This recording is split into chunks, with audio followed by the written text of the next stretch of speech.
Yeah, so Skate was just announced to be a free-to-play live service game. Now, I don't know about you guys, but those combinations of words genuinely just put chills down my spine. I completely lose interest in anything with both of those things put together because, I mean, even if it's just live service, most of the time it is riddled with microtransactions that make you... It makes the game into a chore. Whenever you boot it up, it shoves all these advertisements in your face, and you know that there's all of this content that you can't actually unlock because you have to pay real money for it. And you see this guy doing whatever in his amazing outfit, and you know he just spent money on that. He didn't earn it in any sort of way. And that's a bit of a bummer. But will Skate be different?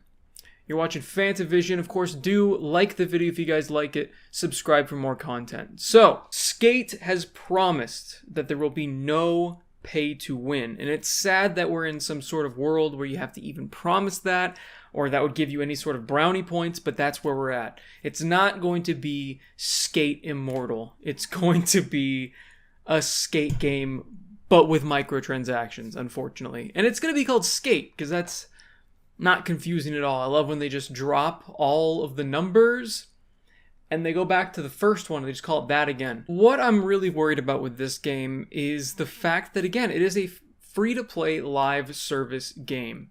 And they are promising no pay-to-win things, nothing that will basically give you an advantage over other people, which is great.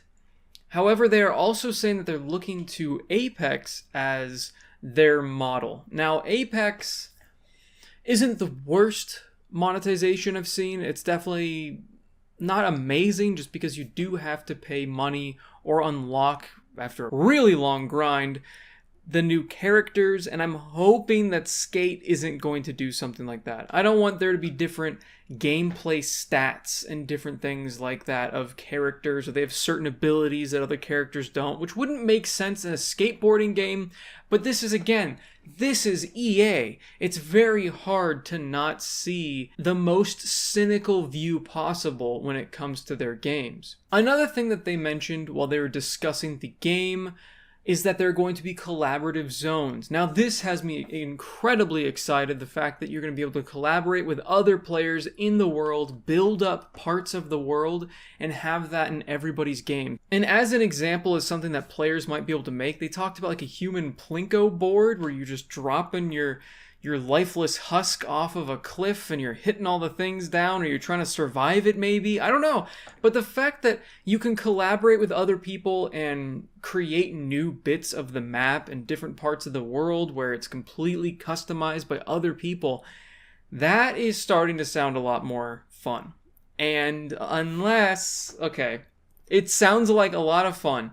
It sounds amazing. It sounds like it's going to have infinite gameplay possibilities, but then that cynical brain of mine starts churning and thinking about how could EA monetize that? Because it's too fun. That's too much fun on paper for free. Why would anybody spend any money? Maybe they monetize building materials. What if they're monetizing different things that you can put into the world? So you go to one of these collaboration zones and somebody's got like some really cool like spinning mechanism where your board magnetizes to it. I don't know what crazy thing they're going to come up with, but let's just say there's some amazing building block that you want to use, but you can't. You didn't buy the builder's pack.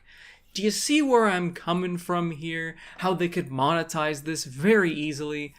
They say that you're not going to have pay to win. You're not going to have, you know, the ability to skate better than other players, but they didn't say anything about being able to build more interesting things than other players. What if certain colors are locked behind microtransactions, just like they are in many other games where you have customization? I mean, if you look at Warframe, there's like a billion different colors, and so many of them are locked behind paywalls. What if they do the same thing, but with customization of the world? When you're building things, you want that block to be purple, that'll be $5. Or they're probably going to have a season pass. What if you miss a certain block that's really interesting, it's on that track?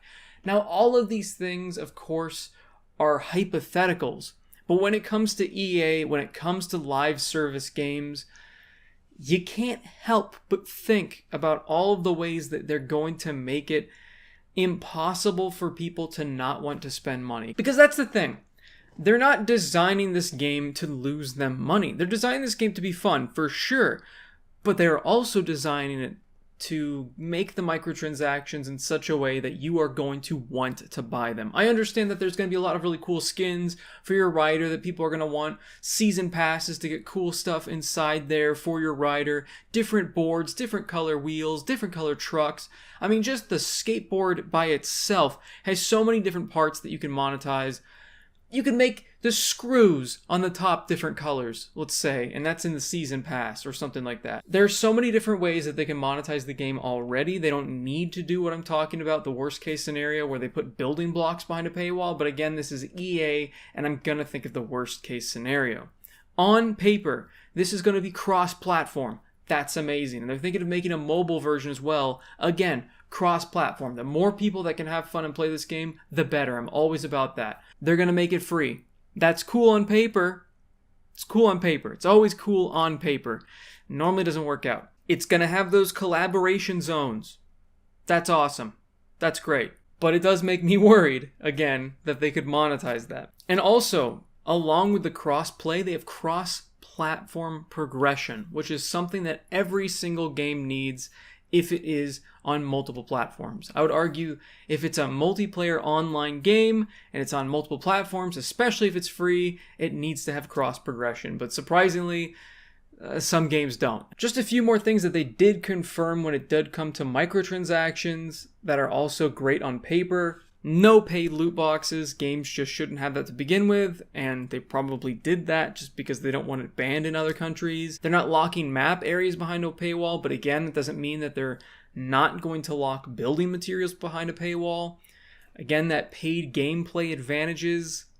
Still though, like, we'll see what that means. There might be like cool abilities you can only get with certain characters that you have to unlock or pay for. So there's a lot of different things, again, that they're sort of changing how I originally felt about the game, because I don't know if you saw my tweet, but I wasn't very happy about it. We just got Diablo Immortal out. It was an absolute train wreck, and I feel like that's fresh in so many people's minds that this announcement, not the greatest time to do it just because of all of that. So maybe they'll do it right, but I don't know. It's very difficult to have a satisfying free-to-play game these days with how they've been doing microtransactions. I guess we'll have to see how it works out, but those are my initial thoughts when this was all announced. Let me know what you guys think in the comments down below about it being free-to-play and full of microtransactions. Of course, like the video if you guys liked it, subscribe for more content, and as always, have a fantastic day. See you, everybody.